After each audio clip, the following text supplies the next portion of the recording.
Now on NBC Palm Springs at 6, the Riverside County Sheriff's Office is investigating alleged irregularities in the Prop 50 vote count. We'll tell you what's behind the controversy. Also, festival season is just around the corner, and a job fair today is helping Valley residents secure seasonal income. Wind advisory pretty much just ended, but it's still windy and it's still gorgeous outside. Cool temperatures. Your full forecast coming up. NBC Palm Springs at 6 begins now. Now, connecting the Valley, this is NBC Palm Springs at 6. Good evening. Thank you for joining us. I'm Olivia Sandusky. And I'm Mark Mester. A group of residents with the Riverside Election Integrity Team movement claims there were thousands more ballots counted than were actually cast in a recent election. It's tonight's top story. But county officials say these claims are based on misinterpreted data, and the real difference was much smaller. Our Alondra Campos joins us live in studio tonight with more on the claims and how county leaders are responding tonight. Alondra?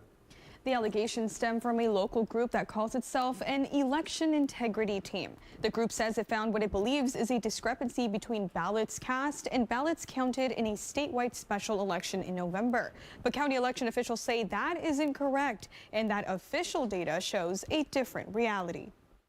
Questions about election numbers are once again surfacing in Riverside County, this time from a group of residents who say they found a major problem with how ballots were counted during the special election in November. The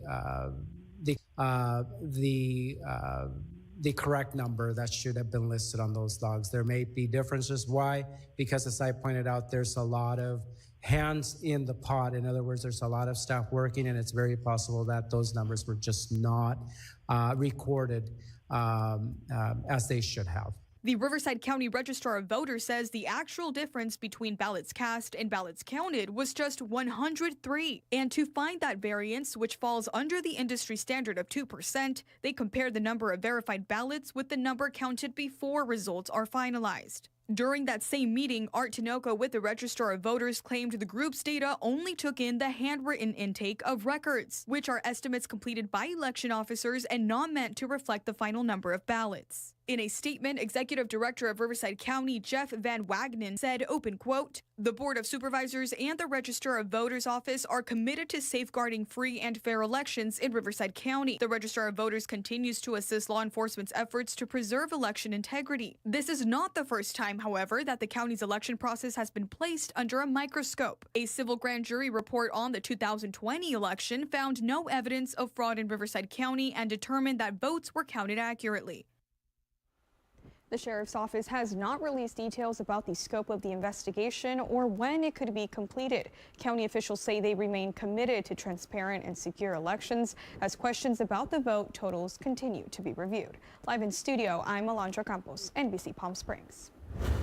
Alondra, thank you. We're tracking developments out of Oasis Elementary School in Thermal tonight, where parents received a statement about the school relocating some students from classrooms following a deep cleaning. Now, according to the notice, that cleaning took place on Wednesday after school hours, and Coachella Valley School District officials say that the products used are safe and approved for school settings.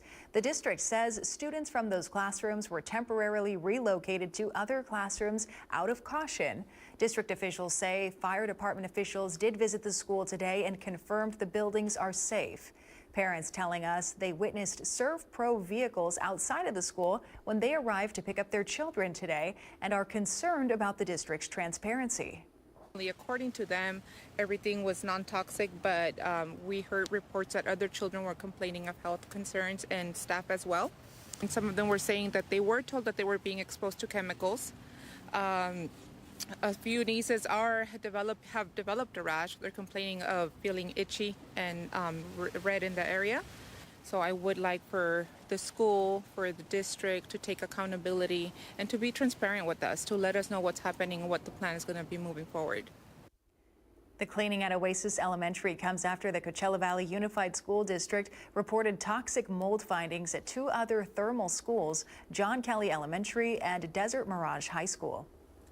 Meanwhile, a special board meeting is underway for the Coachella Valley Unified School District to assess potential staff layoffs. It started at 4 this afternoon, and prior to the meeting, Superintendent Francis Esparza shared that 29 to 30 staff members could be impacted coming out of the discussion. This comes as Coachella Valley Unified moves forward with a $25.4 million budget cut spanning over the next 3 years. Let's take a live look outside our Agua Caliente casino camera, downtown Palm Springs.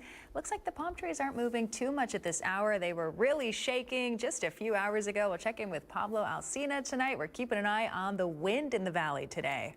Olivia, you'd be a great weathercaster also, because indeed the palm trees were moving a lot more at the 5 o'clock hour. That completely died down. You'll see how much in a bit. 73 degrees right now in Palm Springs. Very low humidity, no precipitation, not expecting any rain for the next 10 days. And if you see the temperatures, we are still below 80 degrees all day today, which is gorgeous. By the way, on Sunday, we'll be back into the 90s, so enjoy the cool temperatures. Dew point very low, doesn't feel muggy, heavy at all. And the winds earlier at 5 o'clock, 35 miles an hour, now just 15 miles an hour, so they have died down a lot in the Palm Springs area. And our 3-day comfort air forecast, gorgeous Friday and Saturday. But look at this, Sunday right back up to the high 80s, low 90s, even with a little cloud coverage. I'll be back for the 7th day.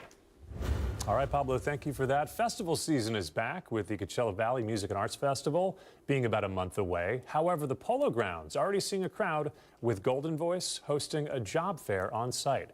Our Brett Rosen joins us live in studio tonight with that story. Hey, Brett. Mark, the job fair started at 9 in the morning and was supposed to go until 2 in the afternoon, giving locals who want or need a job a festival chance to fill out applications and then do interviews. However, the fair was so packed that by noon, they stopped letting people in. Today at the Indio Polo Grounds, hundreds of Coachella Valley locals came out for a job fair to try and work during the Coachella Valley Music and Art Festival and Stagecoach. This year's fair being nearly 5 times as successful, with over 600 plus applicants compared to last year's 150. Indio officials saying these numbers show more than anything how important the festivals are to the local economy. They have about 10,000 people, workers on the site at every one moment, any given time. So they do have a lot of jobs that they need to fill, and having this job fair here tells me that they're local people coming. And with the increase in by noon, instead, the outside had its own line forming with those still wanting to apply and throw their resume in the ring. It's like a job that I need to get more for my income. But for others like Mario Perez, who's a high schooler, he says he was grateful for his family. I only work like when I get contracted working with palm trees. I only work like when I get contracted working with palm trees. I want to help my mom because, you know, she's single. Also because no one knows the city and the festival better than the people that live here. Live in studio, I'm Brett Rosen, NBC Palm Springs.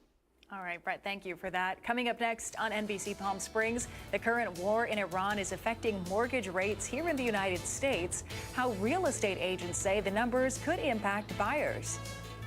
Also, Manny the Movie Guy is back. He's got his predictions for the upcoming Academy Awards. It's coming up in our entertainment segment. And a quick look at your gold and silver prices on this Thursday evening. We have those headlines and more right after this break.